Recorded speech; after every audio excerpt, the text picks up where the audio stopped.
Europos naujienos kauniečiams.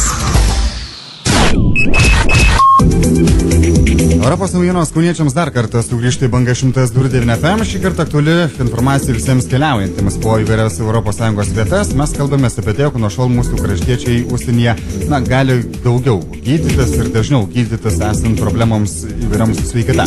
Apie tai kalbame su Kauno teritorinės ligonių kasos gyventojų aptarnavimo skyriaus vedėjo pavaduotoja Rasa Valinskaitė Barševičienė.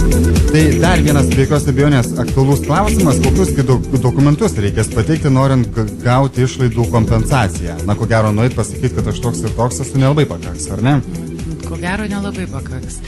Norint gauti išlaidų kompensaciją, asmuo turės pateikti nustatytos formos prašymą kompensuoti išlaidas, asmens tapatybę patvirtinantį dokumentą arba patvirtintą jo kopiją, jeigu prašymas pateikiamas neasmeniškai.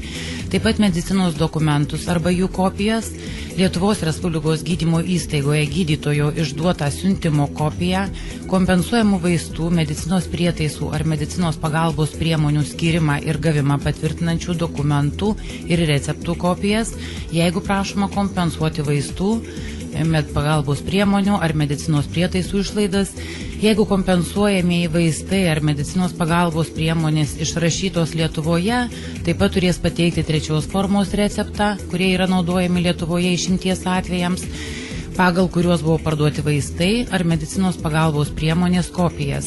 Taip pat asmuo turės pateikti finansinių dokumentų originalus, sąskaitas, faktūras ir jų apmokėjimą patvirtinančius dokumentus, kasos aparato čekius, kasos pajamų orderius ar kitus įrašus. O ar yra nustatytas terminas, per kurį reikia pateikti prašymą ligonių kasai dėl gydymo išlaidų kompensacijos? Taip, terminas yra nustatytas 1 metų terminas, per kurį asmuo turi pateikti prašymą kompensuoti išlaidas. Terminas skaičiuojamas nuo paslaugos suteikimo datos. O šiuo atveju ar ilgai reikės laukti išlaidų kompensavimo? Dėl išlaidų kompensavimo sprendžia teritorinės ligonių kasos direktoriaus įsakymų sudarytos komisijos.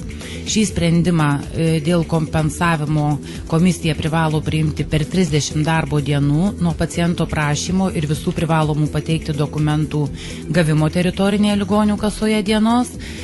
Ir per 30 dienų nuo sprendimo priėmimo turėtų būti kompensuojamos išlaidos, tai yra suma, dėl kurios priima sprendimą komisija, pervedama į sąskaitą banke, nurodytą paciento. Šis terminas neskaičiuojamas dantų protezavimo paslaugų išlaidų kompensavimui ir sąnarių endoprotezavimo paslaugų išlaidų kompensavimui. Šios išlaidos kompensuojamos tik tai tuomet, kai pacientui pagal sudarytą eilę ateitų eilė gauti pačias paslaugas. O ką reikėtų žinoti šiuo atveju planuojant gydytis užsienyje? Visų pirma, pacientai turi žinoti, kad už suteiktas paslaugas privalės sumokėti savo lėšomis, gydymosi valstybėje galiojančiomis kainomis ir tvarka, o išlaidos bus kompensuojamos Lietuvoje galiojančiomis kainomis ir tvarka. Todėl planuojantiems vykti gydytis į užsienį reikia pirmiausia tiksliai išsiaiškinti, kokios paslaugos bus kompensuojamos, kiek jos kainuoja svetur, kokį kainų skirtumą žmogus pats turės padengti. Taip pat turėtų sužinoti, kokių dokumentų ir siuntimų jam reikės norint išvykti, kokius dokumentus reikės pateikti grįžus, kreipiantis dėl išlaidų kompensacijos. Taip pat pacientas turi žinoti, kad kompensuojamos bus tik gydymo paslaugos. Estetinės chirurgijos paslaugos kompensuojamos nebus. Taip pat reikia nepamiršti, kad norint vykti gydytis į užsienį, visais atvejais reikalingas gydytojo siuntimas, nes tokia sąlyga taikoma ir apdraustiesiems gaunantiems paslaugas Lietuvoje. O ar domisi bent patys Lietuvos gyventojai šiomis paslaugomis ir ar yra jau pasigydžiusių kitoje Europos šalyje, kur jie kreipiasi į ligonių kasą vėliau dėl kompensacijos?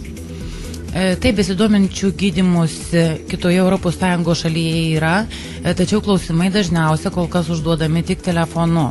Į Kauno teritorinę ligonių kasą dėl išlaidų kompensavimo kreipėsi vienas pacientas, tačiau jo šeimos nariui gydymo paslaugos kitoje ES šalyje buvo suteiktos rugsėjo mėnesį, tai yra iki šios tvarkos įsigaliojimo. Todėl prašymų dėl išlaidų kompensavimo asmuo pateikti negalėjo.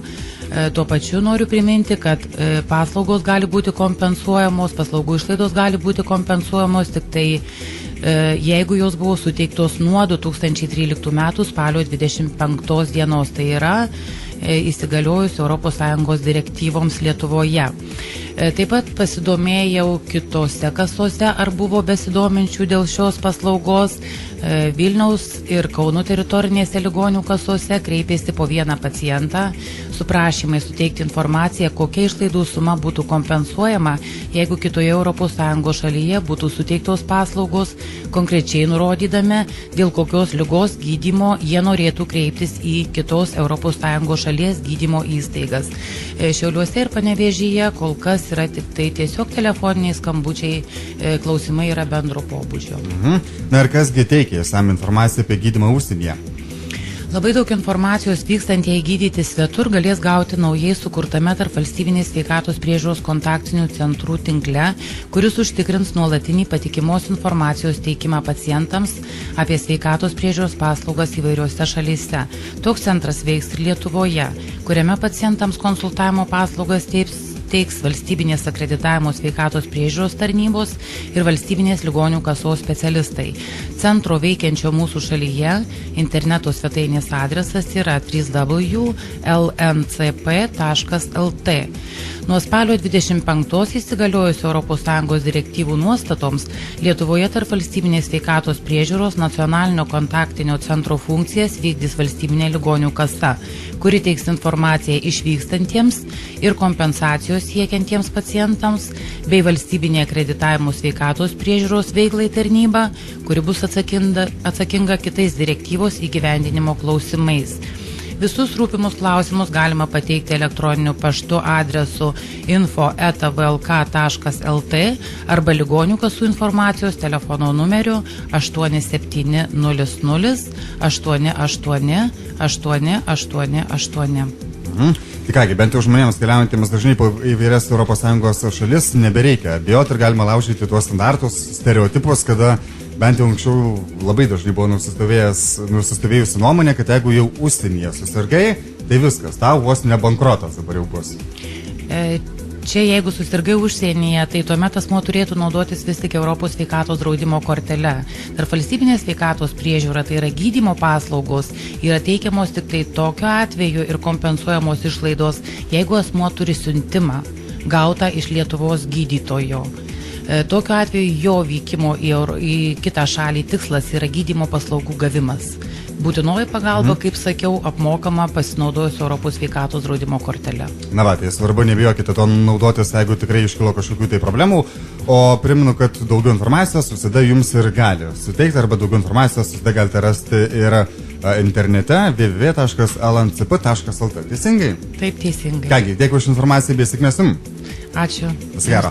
Primenu, kad bent jau Europos naujienos kauniečiams mes šiandieną suteikėm, manau, naudingos informacijos visiems keliaujantiems po įvairias ES šalis, kaipgi tenai galima gydytis, bei kaip galima vėliau gauti kompensaciją iš to. Kai mes apie tai šiandieną kalbėjome su Kauno teritorinės ligonių kasos gyventojų aptarnavimo skyriaus vedėjo pavaduotoja Rasa Valinskaitė Barševičienė. Tai tiek šiandieną Europos naujienose kauniečiams.